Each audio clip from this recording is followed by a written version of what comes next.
Chapter 25 to 27. 6 months later. General POV. A medium-sized pirate ship was just about to enter Heaven's Gate. It had around 20 people on its deck, flying a Jolly Roger with long black hair under a pirate hat, along with lipstick on its skull lips. It was named the Karakiri Pirates. They have come here after passing the summit of the High West. Well, we got lucky, a woman with long black hair said as she released a long breath. A while back, it was pretty dangerous for them to come through the summit of the High West, even though it is said to be a convenient way to reach the sky. They were lucky that they had 2 devil fruit users on their crew, or some of them might have lost their life. /N. There is no information on what the summit of the High West is, though it is confirmed that it is something akin to a convenient, yet dangerous route to Skypiea. I will have to go with a common theory in that case, according to which, it is a 10,000 meters tall mountain similar to Reverse Mountain, and is connected to the sky's Milky Road. Oh Rhea, a man in his 30s said as he hugged the woman from behind. With your and my devil fruit powers, it was obvious that we will come out alive from that place, he said as he kissed her hair. But let's forget about it, for now, we have finally reached the legendary Sky Island Skypiea, he said pointing in front of them. As he said this, the black-haired woman Rhea looked ahead, as the gigantic construction with the name Heaven's Gate, carved on it, entered her views. She smiled seeing this, however. A blush also appeared on Rhea's face, as she put her hand above the hands hugging her abdomen. Hey, she said in a hardly audible voice. The crewmates are around. Don't do this here, Rains, she said as she slowly started to remove his hands, however. He just held them tighter. Relax, they are completely fine with this, the man named Rains said as she looked around her. The crewmates were just giggling from the sidelines. Rhea just sighed. She is from a small island from the Paradise side of the Grand Line, but a few months ago, her adventurous side took over, and she decided to sail the sea. After that, on her journey, she met many people and now, she even had her own crew. Looking towards the man behind her, Rains, a sweet smile blossomed on her face. He was her first crewmate. They have gone through many life-threatening situations together. Around a month ago they decided to come to Sky Island. But before they started their journey, Rains had proposed to marry her. Her smile became more apparent as she looked at the gate ahead of them. She had accepted his proposal, however. She will only marry him when they settle down after visiting Skypiea. She decided to disband her crew when they returned from Skypiea. So she was a little sad, yet very excited to finish this journey and go back to her home, marry the man she loves, have children and live a happy life. Just a few more days. Asterisk. The Shandian tribe chief was sitting at the checkpoint inside Heaven's Gate. But he wasn't alone, as Gonfal was also there while wearing his knight armor. Currently they were playing chess. Gonfal, you are coming here quite frequently, Chief asked while he made a move using his queen. After Amon took over, the first thing he did was to change the gatekeeper of Heaven's Gate, a mentally ill old woman named Amazon. Since the chief didn't have any duty these days, also because of Amon's specific decree, he is the one who mostly stays here. Also making a move, Gonfal snickered. You are bad at this, Mr. Chief, he said. On the other hand, Gonfal, after he lost to Amon, left and went to a secluded part of Skypiea, where a small chunk of Verth laid. Now, he lives there while passing most of his time watering his pumpkin garden and doing his job as a Sky Knight, a mercenary who protects travelers from outside harm.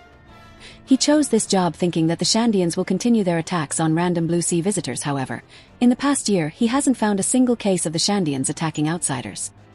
He was very relieved to see this, though he was also a little sad that he couldn't earn much Xtal, Skypiea currency, because of this. Nonetheless, he was more than happy. Now, searching for people to protect like a knight in shining armor, Gonfal flies with his Pegasus. But since he can't find anyone asking for help, he sometimes stops here and plays chess with the chief. Though he was a bit wary if he should really talk to his former enemy who might still hold a grudge against him, or not. As time passed and he kept seeing him spending his time alone every day, Gonfal one day decided to have a conversation with him. Thus, the romance of 2 old men began. In truth, unbeknownst to the both of them, the reason Amon specifically made the chief into the gatekeeper was that he had already foreseen this kind of development. After all, this development already occurred in anime. Suddenly, seeing the turmoil of sea current, both Chief and Gonfal noticed the arrival of a pirate ship, causing Gonfal to grip his lance for a possible fight. Asterisk. Wow. Look, those 2 old men have wings on their back, Rain said from the front of the ship, as it was going forward at a very slow pace. Soon the ship stopped in the middle of the gate since the water current was almost non-existent here. Looking at the 2 old men in the checkpoint-like place, Rhea went in the front of the ship, and loudly shouted, "Hey! Is this the Sky Island Skypiea? Yes, young lady, you are at the right place, but for you to pass this gate, you have to pay money. Since, as you can see, your ship won't move without our help. Chief replied, pointing at the unmoving ship. What if we don't pay? Rains asked, crossing his arms. They were pirates after all. What kind of pirate would follow the rules? Of course you can also not pay, and we will still help you get onto Angel Island. This time, Gonfall replied as Rain's eyes lit up. But, the chief stated, you guys will be labeled as criminals and the white berets are. Some people similar to Marines will be after all of you. This time the chief answered. Huh! Rains exclaimed his shock. However, Rhea stopped him. How much should we pay? She calmly asked towards the old men. Oh, good decision. The chief instantly replied. You have to pay 10 billion extals per person. Chief said as Gonfall frowned. Though the Shandians have stopped attacking pirate ships randomly, they have increased the 1 billion entry price to 10 billion. Sigh. However, he just sighed. He wasn't the god anymore. He shouldn't meddle in these political things anymore. T10 billion belly. Rains exclaimed in pure shock. Even though they had devil fruit users, they were just a small pirate crew who hadn't even seen 500 million bellies, let alone 10 billion. It's not bellies. Chief corrected. It's extals. If you want to pay with belly, then you can just pay 1 million per crew member. Though Rains was still shocked since they have 20 crew members, meaning it will still need 20 million bellies for them to enter. Rhea started to think about his words carefully. Her eyes twitched as a plan hit her head. Clasping her hands behind her back, she looked ahead. Are there any discounts? She asked towards the old men, as she took a seductive pose. However, they just ignored her as the chief said. Yes, you can get 25% off for the whole crew if there is one person with devil fruit. If there are two, then it will be 50% off, he said. Then he took out a paper, or rather a form. If you have devil fruit, then you'll have to fill this form with your devil fruit name and the eater's name, he said. You see, we Scipians respect the devil fruit users a lot. Gonfall looked at him suspiciously. Or at least God does. Though they didn't understand what he meant by God, they instantly became happy. Though 10 million was still a lot of money, they felt this wasn't much to spend for their last island. Rains, seeing this, immediately declared. Yes, we have 2 devil fruit users. Give us 2 forms. Rhea frowned seeing this. Is it safe to let out the news that they are devil fruit users so easily? Maybe I'm just thinking too much. Soon they took 2 forms and filled them with their pirate crew name, the holder of the devil fruit names, and the name of the devil fruit of the respective person. The woman named Rhea had the sharp hair fruit, while the man named Rains had the bone claw fruit. After filling the form, the chief kept a copy of the 2 papers and gave one to them, as they paid 10 million belly. Soon after, a speedy shrimp came and pulled their ship towards the Angel Island. Wow, it is rare to see visitors with a mystical devil fruit coming here. In fact, I think this is the first after Amon took over, Gonfall said as chief went to his table and entered the 2 papers into a fax dial. The fax was then sent to Amon. Hearing the sound coming from the fax dial on his side, Amon, who was wearing a pair of glasses, stopped reading a book with advanced biology written on its cover. Soon, 2 papers came out of the fax dial. They contained the information the 2 pirates just provided. Picking up the papers from his table, and seeing the devil fruit and its user's name, Amon smirked. Though the fruits are lame, I'm not looking for devil fruits as of now, rather I'm looking for a user. Yet I just found users, he said as he got up from his seat. Time for some experiments. As the fax reached Amon, he stopped reading his advanced biology book. After reincarnating here, Amon didn't have any access to these kinds of books from the tribe. However, even after he became God, that fact didn't change. Nonetheless, he has found a way to acquire these books through a friend from Angel Island. Putting down the book, he picked up the 2 sheets of paper. Amon then started reading it silently as a smirk formed on his face. Without removing his glasses, Amon then used his tone dial, trying to connect it with his friend on Angel Island. Asterisk ring, asterisk, gotcha. Hello. After a few seconds of ringing, the call was picked up as a mature feminine voice came from the other side. Who is it? Hello, Auntie Coin. It's me, Amon. Amon said as he picked up a batch of grapes. Oh, Amon. How have you been, my dear? The woman said from the other side. Without any particular reaction on his face, Amon then started to slowly eat grapes from the batch. After that, both of them exchanged greetings. The woman, Coin, decided to ask the real question. Anyway, Amon, you don't call frequently. What happened today? Anything you need from Conies? New books perhaps, he said. But unfortunately, she isn't here. You can tell me what you need. I will see what I can do. Ah, auntie, Amon cut her. Why do you think I called for conies? Can't I just have small talk with this beautiful blonde aunt of mine? Amon said as he picked up another batch of grapes, having the previous one already finished. Fufu, are you a grown-up boy now? The last time we met was a few months ago. Who taught you sugarcoating in this short period? She said in an amusing tone. What sugarcoating? I always state the facts. Haven't you heard kids don't tell lies?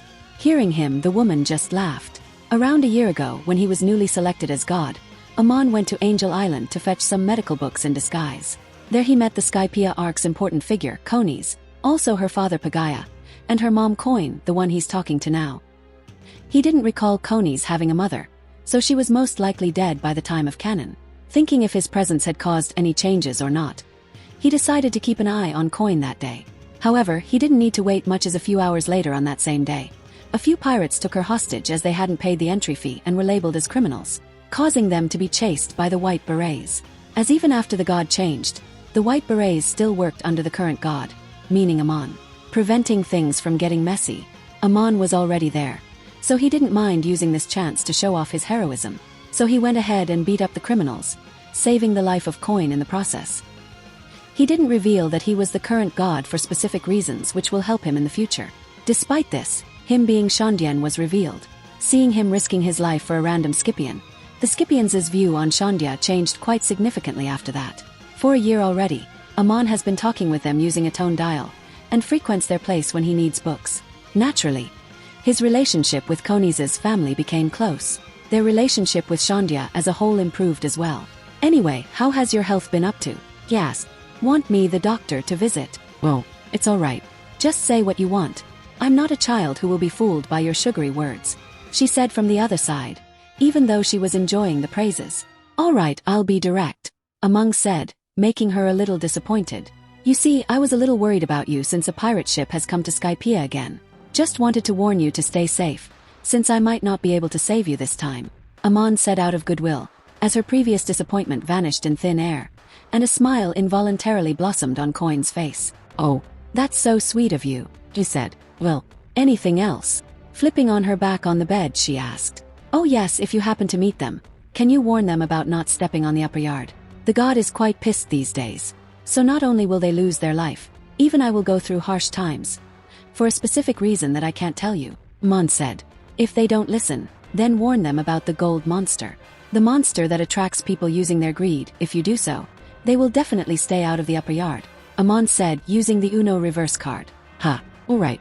Didn't you call to warn me of the pirates? Now you want me to meet them? She asked. Ha, hello. I can't hear you. Hello. Hello, SW. Lu Amon acted as if he can't hear her at all as he pressed the button to cancel the call. Gotcha.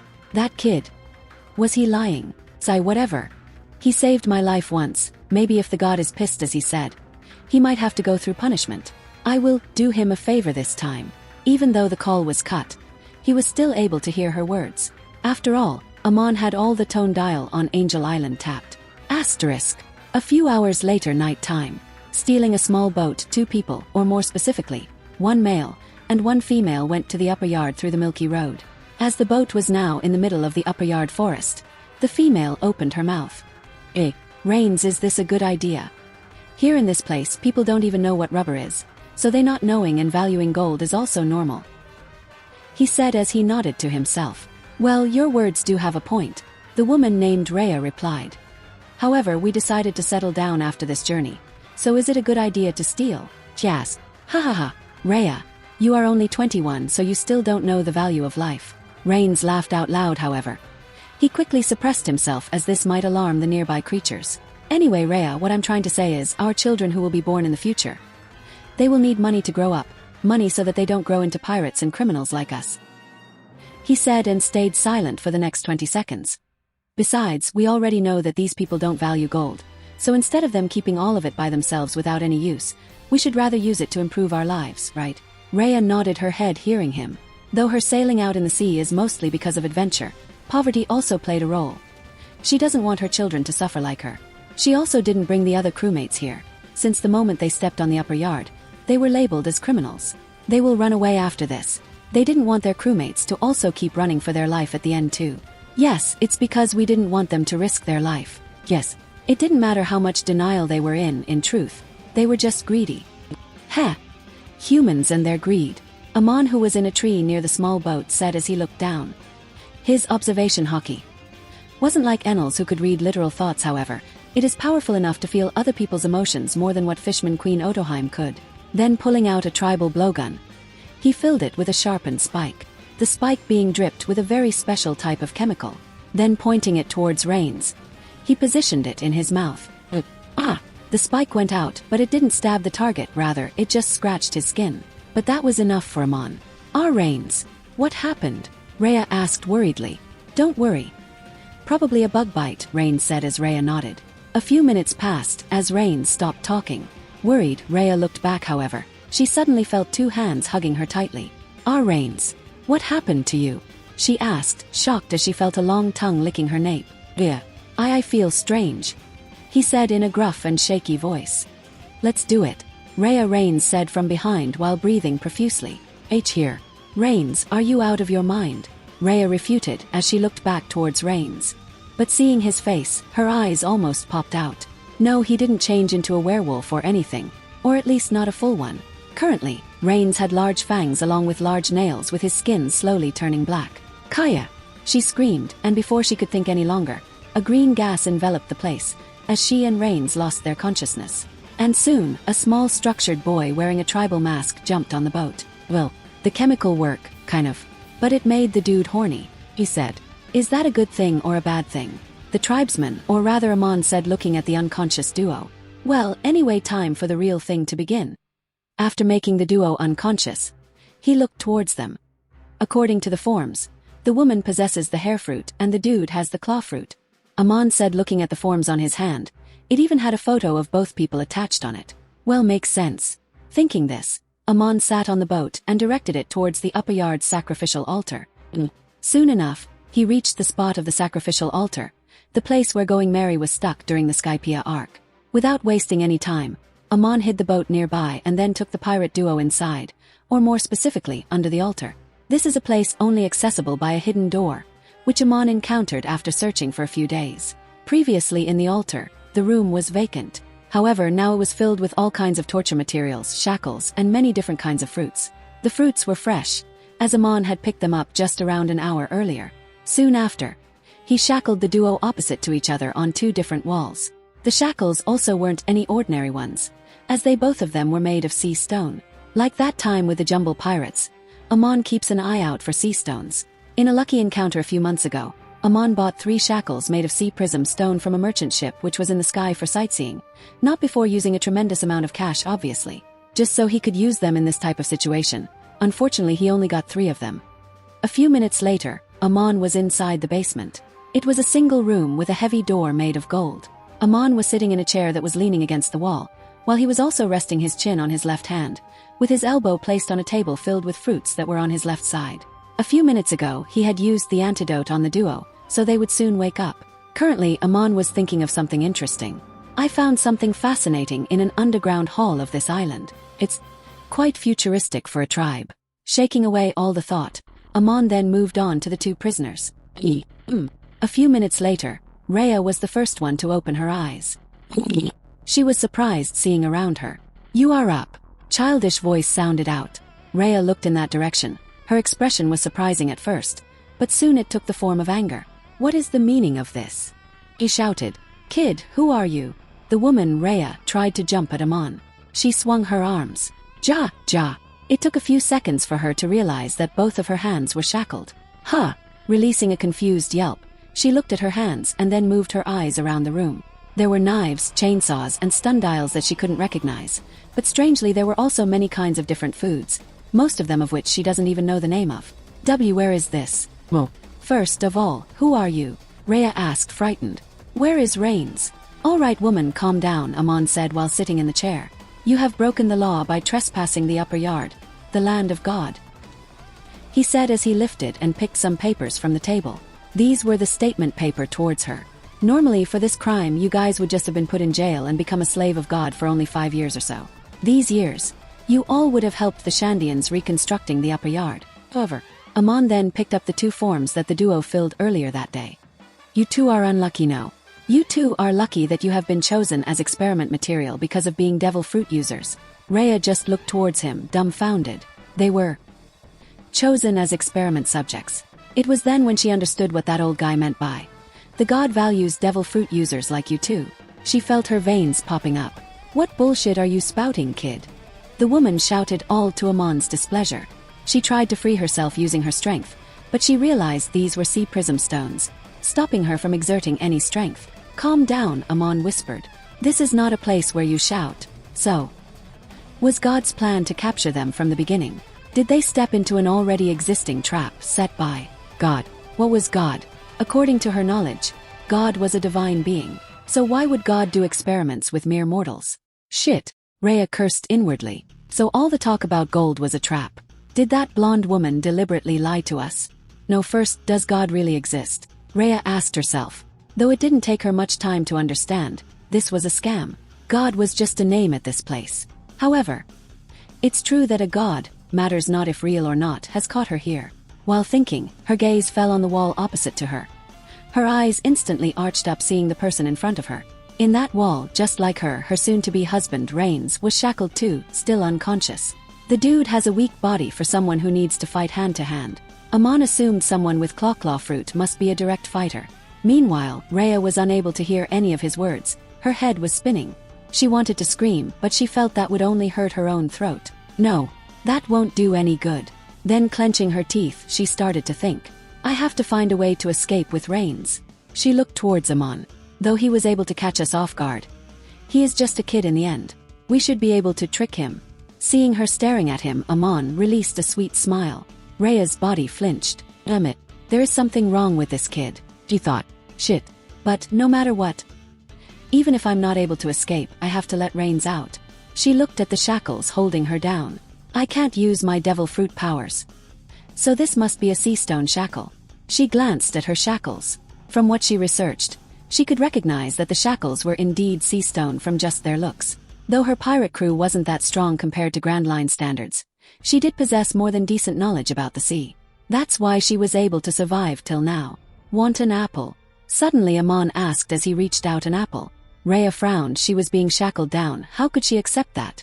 Or rather, why would she? Seeing that she doesn't want to, Amon laughed and put the apple down. He can't damage these fruits, they are useful. Looking at Amon, Rhea started to think about ways to escape. If my crewmates come here, then we could easily escape, she sighed. They won't come. There is no way. After all, to them, the current us are the ones who were blinded by greed and came here, abandoning them. Ugh, damn it. Rhea gritted her teeth in frustration. It was then, indeed, you are right. They won't come. Humans are greedy, but they are emotional as well. Rhea stared at him with an agape mouth. Did he read my mind? A devil fruit. To make his image seem more dangerous, Amon opened his lips. Yes, I can read minds. But it's not a devil fruit, rather.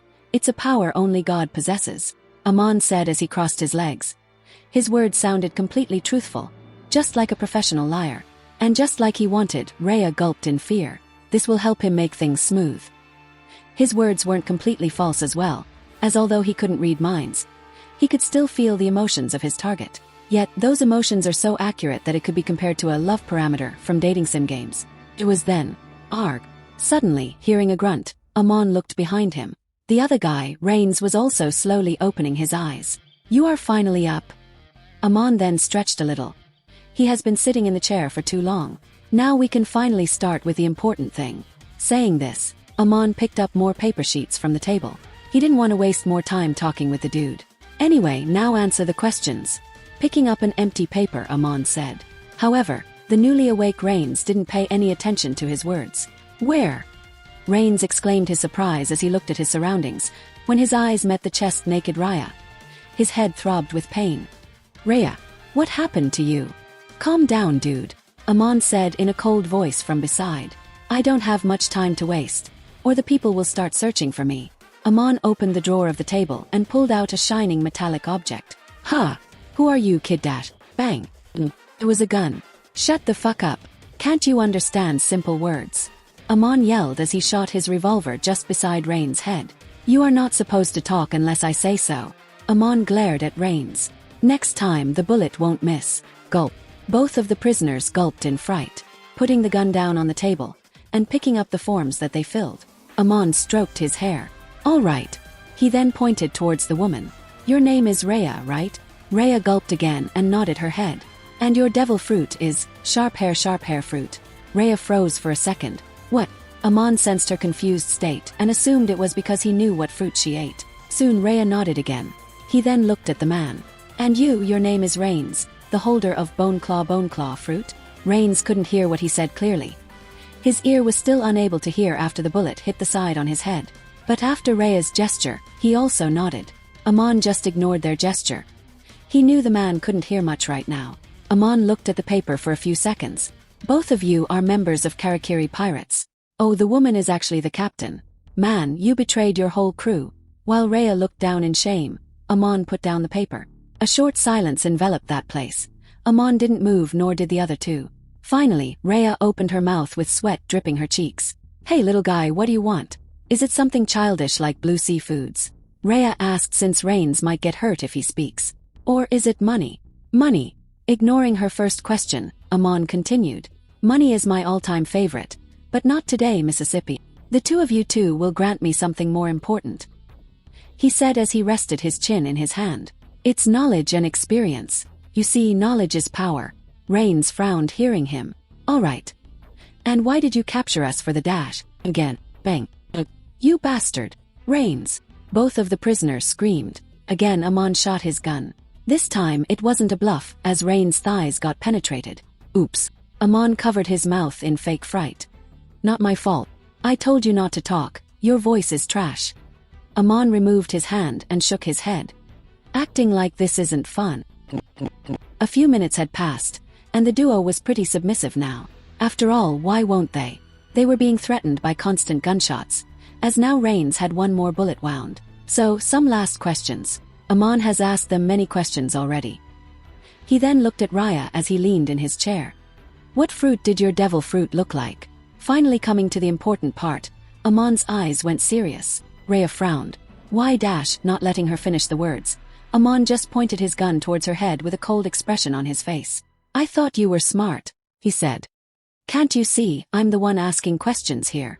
Looking at him for a second, Rhea released a mocking smirk. Well, this information seems quite important to you. Then what if I don't tell you? Rhea said as she smirked. She knew this kid won't kill her, or at least not yet, as he didn't shoot her even once.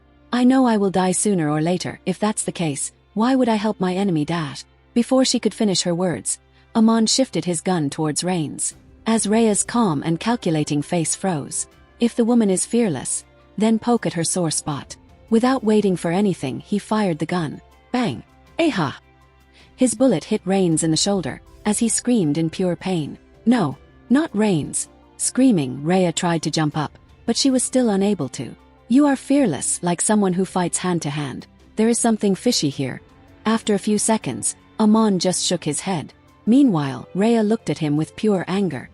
I will get you for this. Meanwhile, Amon's face went completely emotionless and serious. Woman, this is not a game, but if you'd like to, see it as one.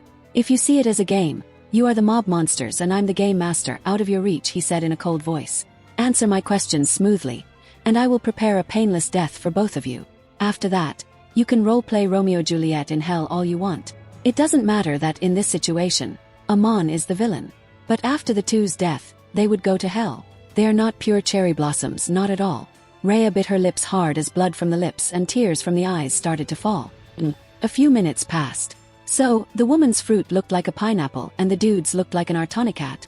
Amon wrote down the fruit names as he looked around the room. There were many kinds of fruit in all the corners, as Amon prepared them just for today. Alright, there are 3 pineapples, so that's good. But only 1 artonicat. Artonicat is a rare fruit. Even in this old forest, Amon only found one after searching for days. He said as he made a thinking posture. Let me bring some more artonicat from the forest, Amon said and got up from his seat. He didn't want to take a chance. He thought luck was on his side. He thought the two's fruit would look like easily findable fruits. But he isn't someone with plot armor. Glancing at the duo, Amon walked out. As Amon left, Rains looked at Rhea. Her shirt was unbuttoned and her boobs were showing. Around her, some electrical worse were laying. She got electrical shocks through her nipples after not listening for the upteenth time. Rains smiled. Hee hee. "Hey babe, can I have my last drink?" he asked with a chuckle. He didn't know what the kid wanted to do, but he knew one of them would die today, and one on a later day. And from Amon's behavior towards him, he felt he is the one who would die today. "Shut up." Rhea grinned after a chuckle. "Today isn't the day of your last drink. You can drink all you want later," she said as she barely moved her head towards the left, pulling out a small knife from under her left side's hair.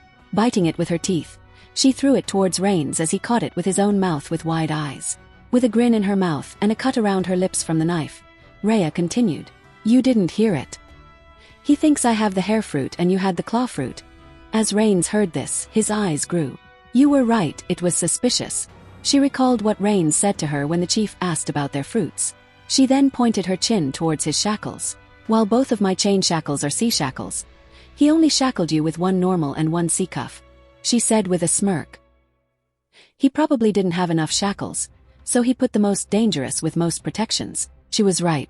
Amon assumed hair fruit would be dangerous the moment she gets out. After all, if she can make people's hair spiky, it would be an insta-kill, as hair on a person's head will penetrate their brain. A few seconds passed as Rains chuckled. She was right. Maybe this small precaution would save their lives. Well, that's quite natural for him. After all, we fooled professional people like Marines with it too. It was only natural he would fall for this, he said while inspecting both his hands, based on their swapped devil fruits in the forums, and also now in front of Amon. Rhea, a long-haired woman having hair fruit, and Rains, a gruff-looking short-haired guy having claw fruit, made sense. "We overkilled the kid." Chuckling, Rains closed his eyes, clenching the knife with his jaws. Though the kid is smart, he is over-smart. Without waiting for anything, with his eyes closed, Rains moved his mouth, holding the knife towards his left wrist. The left arm is the one where is feeling weak from, the arm that is shackled.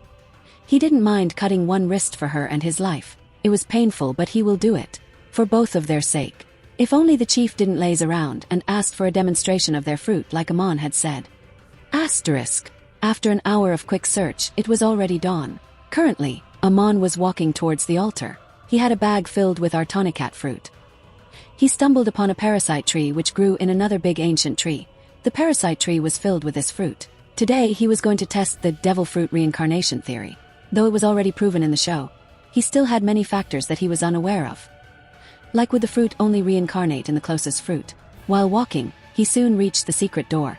It was a large tree a few meters from the altar's lake. To the basement, this was an underground route. Looking around, he then activated his observation hockey to its fullest. "Always be cautious." A frown appeared on his face. The claw guy is trying to cut his wrist. Amon still believed the man is supposed to have claw fruit. After all, the chief won't lie. Soon after, Amon then jumped inside the tree, quickly sliding in the tunnel-like ground. He reached the basement's golden door. Then, sensing that the guy had already finished freeing himself, Amon prepared for battle as he took out dials that would help him to oppose his claw ability. "Over. Let's take out some other dials too. I should always be cautious." Opening the golden door that he locked from outside, Amon threw the dials towards the guy. However, surprising him, the dials were all caught mid-air by hair. Suddenly, Amon felt his forehead become cool. Ooh! Before he could get a hold of himself, he sensed an attack coming from his back. Yet, unlike how he was expecting a wolverine to jump at him, a group of long brown hair came flying towards him, choking his throat. "Arg! Fuck! Chief, we need to talk after this." Amon was struggling. Meanwhile, a man was laughing. "You little bastard! You think you are so smart." It was Rains, whose bullet injuries were healing by being stitched by the hair, while the bullets were being pulled out by his 30 meters long hair. "Fuck!" Amon struggled. He tried hard to get out of his grasp, however. He wasn't even able to move. "Bastard lied to me. Fuck you, Chief." In his struggling moment, he then thought of another possibility.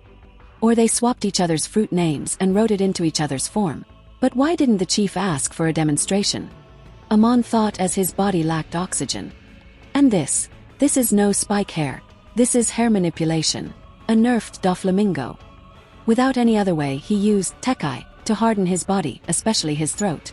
"Little fucker," Rains yelled as he started to choke Amon stronger than before.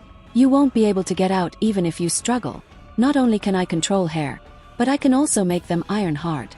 Currently, Amon had his two arms tied together behind his back, so he was completely unable to exert any kind of strength. "Ha ha ha, how does it feel now?" Rains slapped Amon with his hair.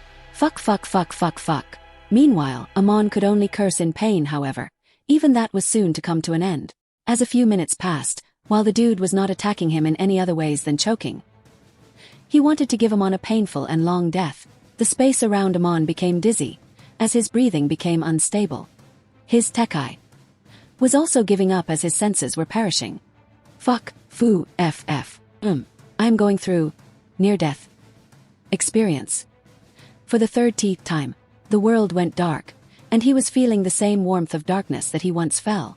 Even Viper didn't make him experience this. So, well, I did expect this as well. But how do I throw the dials?